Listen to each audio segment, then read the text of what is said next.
ఇలా పచ్చి బఠానీతో ఆలుతో మీరు ఎప్పుడైనా కర్రీ ట్రై చేశారా? ట్రై చేయకుండా ట్రై చేయండి. చూస్తేనే నోరు ఊరిపోతుంది కదా. ఈ కర్రీ ఎలా చేద్దామో చూద్దాం రండి. Welcome back to my channel. Hi అండి, ఎలా ఉన్నారు అందరూ? నేనైతే చాలా బాగున్నానండి. మీరు ఎలా ఉన్నారు? అండ్ మీరు కూడా చాలా బాగుండాలని కోరుకుంటున్నాను. నేనైతే ముందుగా అయితే 3 ఆలుగడ్డలు అయితే తీసుకున్నానండి. ముందుగా అయితే ఆలుగడ్డలు అయితే పొట్టు అయితే తీసేసుకున్నాను.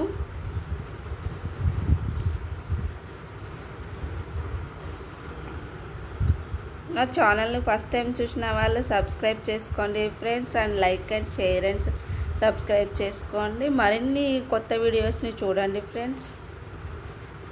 ఆలునైతే ఫస్ట్ అయితే నేను పొట్టు తీసేసుకుంటున్నానండి. పచ్చి బఠానీనే ముందుగా అయితే నేను పచ్చి బఠానీలను నానబెట్టుకున్నాను. ఇలా పచ్చి బఠానీలు ఆలుతో కర్రీ ట్రై చేయండి. టేస్ట్ అయితే చాలా బాగుంటుందండి. అండ్ ఉల్లిపాయలను అయితే సన్నగా తరగాలి.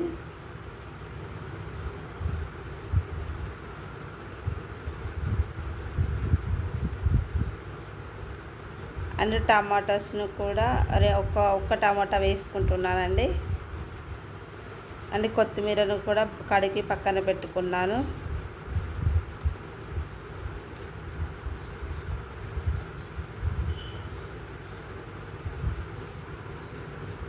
ఇప్పుడు వీటన్నిటిని అయితే కట్ చేసుకుంటున్నాను.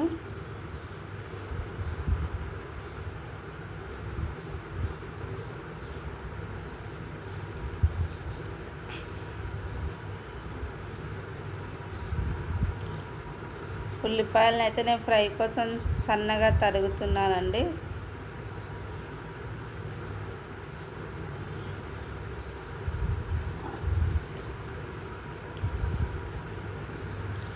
ఇప్పుడైతే పాన్ పెట్టుకున్నాను.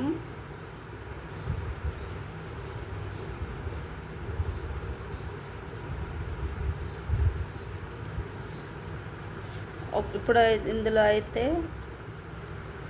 ఒక పావడైతే ఆయిల్ వేసుకుంటున్నాను.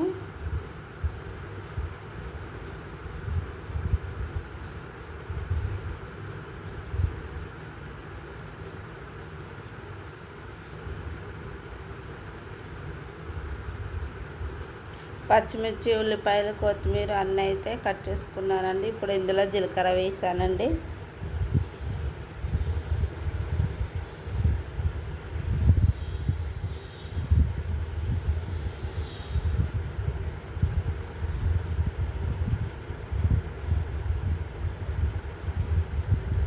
ఇప్పుడు 2 ఎండుమిర్చి అయితే వేసాను.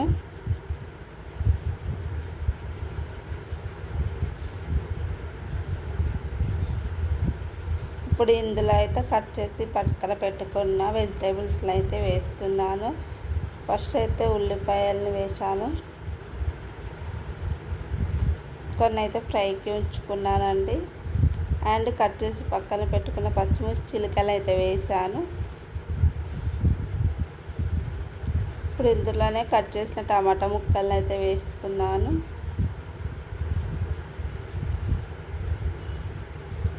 ఇప్పుడు ఇందులోనే పొటాటోస్ కూడా వేసాను.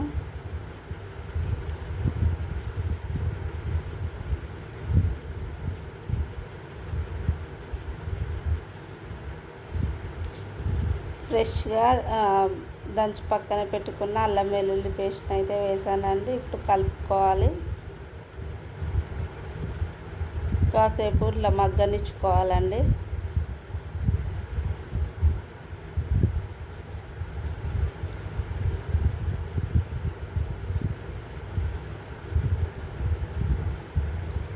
టేస్ట్ అయితే చాలా బాగుందండి. మీరు కూడా ట్రై చేయండి.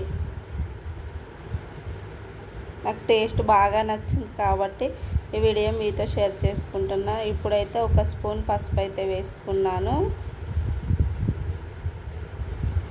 ఇప్పుడు నానబెట్టి పక్కన పెట్టుకున్న పచ్చి బఠానీ అయితే ఇందులో వేసుకున్నానండి.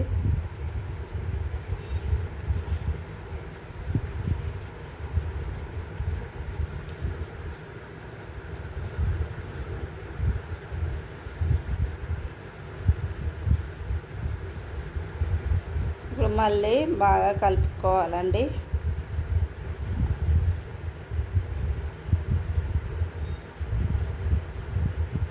ఇప్పుడైతే కాసేపు మగ్గనిచ్చుకుందాం.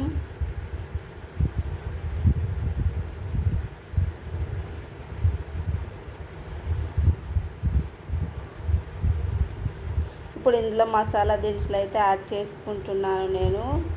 చెక్క, పువ్వు, యాలకులు, షాజీరా, లవంగాలు అన్నీ యాడ్ చేసుకొని మళ్ళీ కలుపుకుంటున్నానండి. మేము ఇద్దరమే అండి, అందుకే కర్రీ అయితే కొంచెమే వండాను. సో ఇప్పుడైతే రుచికి సరిపడా సాల్ట్ అయితే వేసాను. ఇప్పుడైతే కారం వేసుకుంటున్నానండి రుచికి సరిపడా. ఇప్పుడైతే ఇందులోనే ధనియాల పౌడర్ అయితే వేసుకుంటున్నాను. ఇప్పుడు ఇందులో కొంచెం పెరుగునైతే వేసుకుంటున్నాను. పెరుగు వేసుకోవడం వల్ల గ్రేవీ బాగుంటుంది, టేస్ట్ అయితే అదిరిపోతుంది.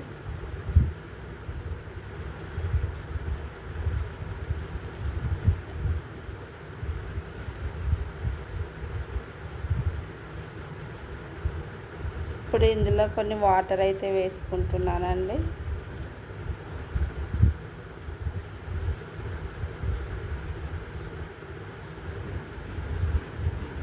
చూసారా, చూస్తేనే కలర్ఫుల్గా అనిపిస్తుంది కర్రీ. ఇప్పుడు మరో పక్క అయితే కొన్ని పక్కన పెట్టుకున్నాను కదా ఆనియన్స్, వీటిని అయితే ఫ్రై చేసుకుంటున్నానండి. కర్రీ అయితే రెడీ అయిపోతుందండి. ఫ్రై చేసి పక్కన పెట్టుకున్న ఆనియన్స్ని అయితే ఇందులో వేసుకున్నాను.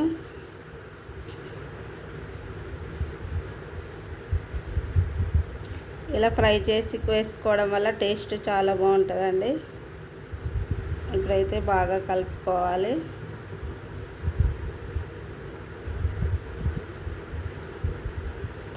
ఆల్మోస్ట్ దగ్గర పడినట్టే కర్రీ. మీరు ఎప్పుడైనా ఇలా ట్రై చేయకుంటే ట్రై చేయండి. ఇప్పుడైతే సన్నగా తరిగి పక్కన పెట్టుకున్న కొత్తిమీరని అయితే వేసుకున్నాను. అంతేనండి. చూడండి గ్రేవీ ఎంత బాగా వచ్చిందో. ఎంతో టేస్టీగా, ఎంతో రుచిగా ఉండే ఆలు పచ్చి బఠానీ కర్రీ రెడీ అయిపోయిందండి. మీరు కూడా ట్రై చేయండి అండ్ ట్రై చేసి కామెంట్ చేయండి టేస్ట్ అయితే ఎలా ఉందో. Bye bye. నన్ను సపోర్ట్ చేయండి ఫ్రెండ్స్. ఓకే.